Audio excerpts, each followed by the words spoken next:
Salut à toute la team des joueurs, c'est Léo et aujourd'hui on se retrouve pour une nouvelle vidéo pronostic tennis sur les quarts de finale de Wimbledon de ce mercredi 12 juillet.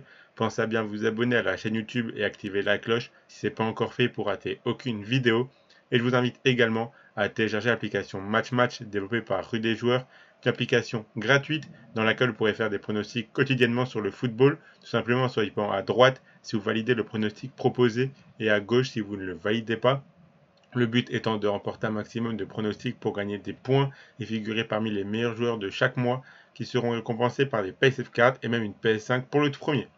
Donc, le lien pour la télécharger est en description de la vidéo et elle est compatible avec les appareils Android et iOS. Et si vous souhaitez suivre mes pronostics tennis, vous pouvez le faire avec l'opérateur BetClick qui propose l'offre suivante. Votre premier pari qui est remboursé en freebet s'il est perdant à hauteur de 100 € maximum. Je rappelle que les freebets sont des crédits de jeu non retirables que vous devez obligatoirement rejouer. Pour en profiter, il vous suffit de vous inscrire via le lien qui est dans la description de la vidéo et rentrer le code promo RDJ. Ensuite, vous faites votre premier pari. S'il est gagnant, vous remporterez vos gains. Et s'il est perdant, BetClick vous le rembourse en freebet à hauteur de 100 € maximum. Je rappelle bien sûr que les paris sportifs et jeux d'argent sont interdits aux mineurs et doivent rester un plaisir et un loisir, donc misez uniquement en fonction de vos moyens et ce que vous pouvez vous permettre de perdre, c'est très important de le rappeler. Ce mercredi, on aura donc les derniers quarts de finale, 2 matchs ATP et 2 matchs WTA. Je vais vous donner un pronostic par match ainsi qu'un combiné que je vous dévoilerai en fin de vidéo. Donc on passe directement à l'ATP, on commence avec le match entre Medvedev et Eubanks. Donc j'ai pas eu de la réussite sur le set de Lejka contre Medvedev ce lundi. Le joueur tchèque était blessé au pied, il a préféré abandonner à la fin du deuxième set. Même si Medvedev commence à s'adapter à cette surface, je continue de dire que ce n'est pas le meilleur joueur sur gazon. L'Américain Eubanks est en train de vivre une belle histoire depuis sa victoire à Majorque. Il vient d'éliminer Tsitsipas en huitième de finale au bout de 5-7. Le jeu de l'Américain se prête extrêmement bien au gazon, il est dans une confiance absolue. Je le vois vraiment capable d'embêter Medvedev, voire même de remporter ce match. C'est pour ça que je préfère partir sur le set d'Eubanks que je trouve très intéressant niveau cote. Donc Eubanks qui remporte au moins un set, c'est coté à 1,53. Je ne serais pas surpris que l'Américain gagne ce match. Ou alors dans tous les cas, si Medvedev le remporte, je ne pense pas que ce sera en 3-7. Retenez avec le match entre Alcaraz et Rune, c'est vraiment une affiche de fou que l'on aura en quart de finale de ce Wimbledon. Entre deux jeunes joueurs qui se connaissent très bien car ils faisaient déjà des tournois en double ensemble quand ils étaient enfants. Alcaraz est venu à bout d'un très bon Berrettini en 4-7, même si on sentait que le physique de l'Italien commençait à décliner, ce qui est normal puisqu'il a repris la compétition il n'y a pas si longtemps. L'Espagnol montre un très bon niveau sur gazon durant ce Wimbledon. C'est également le cas de Rune, qui a gagné ses premiers matchs sur cette surface cette année et qui se retrouve déjà en quart de finale de Wimbledon. Il a battu Dimitrov en 4-7 lors de son match précédent.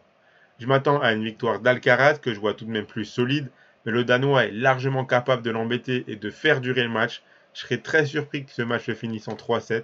Donc pour ce match, je suis parti sur le plus de 3,57. Les deux joueurs gagnent un set. C'est coté à 1,50. On passe à la WTA, on commence avec le match entre Jabber et Rybakina. On l'a, notre affiche et notre revanche de la finale de l'année dernière. J'en avais parlé dans ma vidéo présentation du tournoi pour ceux qui l'ont regardé. C'était une affiche qu'on pouvait potentiellement avoir en quart de finale.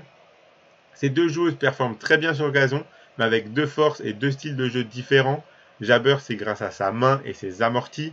Rybakina, c'est grâce à son gros service et sa grosse frappe de balle. En finale du tournoi l'année dernière, c'est Rybakina qui avait gagné en 3-7, 3-6, 6-2, 6-2. J'ai peur que malheureusement ce match de l'année dernière donne confiance à Rybakina et trotte un petit peu trop dans la tête de Jabber. On sait que la Tunisienne ne fait pas la meilleure saison de sa vie, elle avait pas mal de blessures, donc un rien peut potentiellement la faire paniquer et déjouer. Si Rybakina propose son meilleur tennis, Jabber peut potentiellement trop penser à la finale de l'année dernière et ça peut causer sa défaite. C'est pour cette raison que je vois le même dénouement. Pour moi, avec la finale de l'année dernière, Rybakina a pris un petit ascendant psychologique sur Jabber à Wimbledon. Donc mon pronostic, c'est la victoire de Rybakina. C'est coté à 1,59.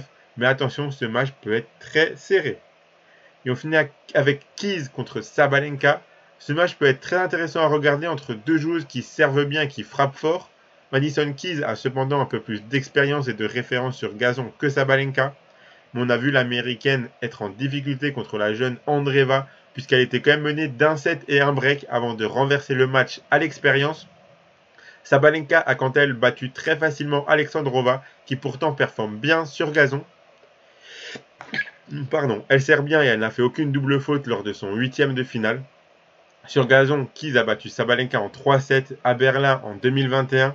Joueur américaine capable de rivaliser avec Sabalenka. J'imagine un match aller potentiellement en 3-7, un match assez serré. Après, qui gagnera, c'est difficile de savoir. Sabalenka peut le faire car elle propose un bon niveau quand même et surtout elle a plus de références en grand chelem récemment que Keys. Mais Keys sur gazon a elle plus de références. C'est pour ça que le match là, je le vois très serré.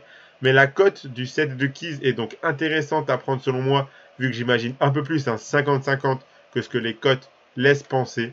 Donc mon pronostic pour ce match sera le set de Madison Keys coté à 1,48. Mais Sabalenka peut très bien emporter ce match. J'imagine vraiment un match en 3-7 ici. Donc voilà pour mes 4 pronostics pour les matchs de ce mercredi. Le combiné que je vous propose, le voici. J'ai choisi de garder 2 pronos. J'ai gardé le set de Banks contre Medvedev et le plus de 3,57 entre Alcaraz et Rune. Donc j'ai gardé mes 2 pronostics ATP. Les matchs ATP de ce mercredi me semblent légèrement plus fiables que les matchs WTA. Donc ça fait un combiné à 2,30. Si vous misez vos 100 € de backing dessus, si le combiné des 2 matchs passe, vous emporterez 230 €. Si ça passe pas, Betclic vous le rembourse, donc vous aurez 100 € de free bet pour continuer à jouer. Donc voilà, pensez à bien vous abonner à la chaîne YouTube et activer la cloche si ce n'est pas encore fait pour rater aucune vidéo. Vous pouvez également mettre un like à cette vidéo et la partager à vos amis, ça fait toujours plaisir. Donnez-moi en commentaire vos pronostics à vous pour les matchs de ce mercredi. Je rappelle que les paris sportifs et jeux d'argent sont interdits aux mineurs, doivent rester un plaisir et un loisir, donc faites attention à ce que vous jouez.